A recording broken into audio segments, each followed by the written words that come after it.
ស្រស់ល្អដូចគំនូព្រះបរមរាជវាំងបីឈ្មោះគ្រប់ទេសទូបាត់ភ្នំឈរខ្ពស់សាក្សីប្រវត្តិសាស្ត្រាទុនលេចទៅមុខហូរប្រៀបដូចដួងចិត្តជាតិ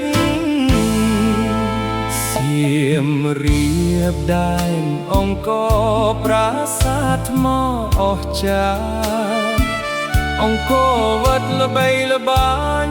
លើលោកសរសើរគ្រប់គ្នាអន្ទីស្រីបាយ័នតាប្រុងដ៏វិចិត្រមរតបប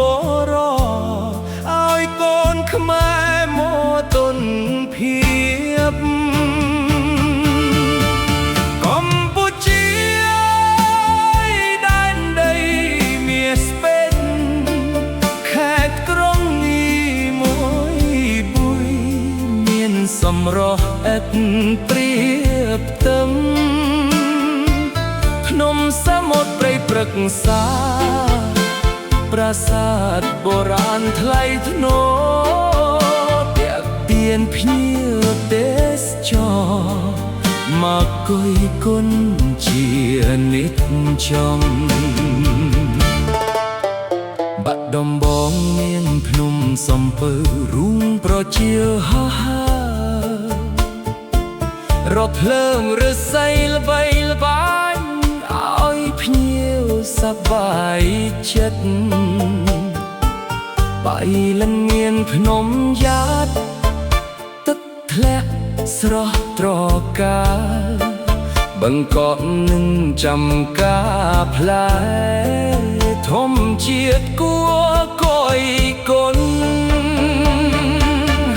បន្ទាយមានជ័យមានប្រាសាទបន្ទាយឆ្មាអតរមានជ័យមានព្រះវិហារលើខ្នងភ្នំព្រះវិហារខេត្តអើយប្រាសាទព្រះវិហារថ្លៃ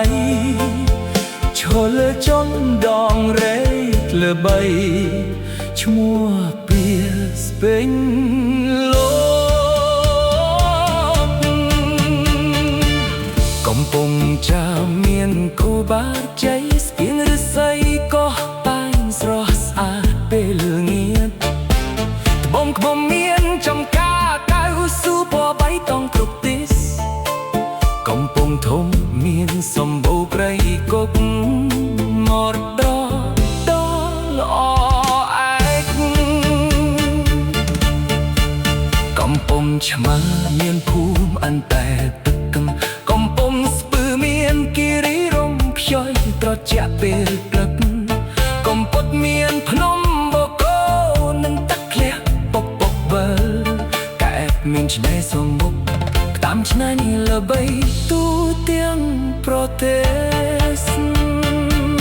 ព្រះសីនៅមានកោះរំឆ្នេរខ្សាច់សស្អាតកោះរំសន្លឹមស្ងប់ស្ងាត់ទឹកសមុទ្រពណ៌ខៀវកោះគង់មានជួរក្រវីងព្រៃធំអស្ចារ្យអេកូទេសចរណ៍ធម្មជា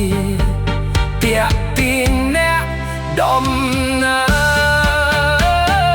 រក្រចេះមានផ្សោតទន្លេមេគង្គហើយលេងយ៉ាងរីករាយសឹងតែមានអន្លង់ផ្សោតមានទេសភាពទន្លេធំរតនគិរីមានបឹងយ៉ាក់ស្លោមទឹកថ្លាដកកញ្ចក់មណ្ឌលគិរីភ្នំឈ្មោះព្រៃ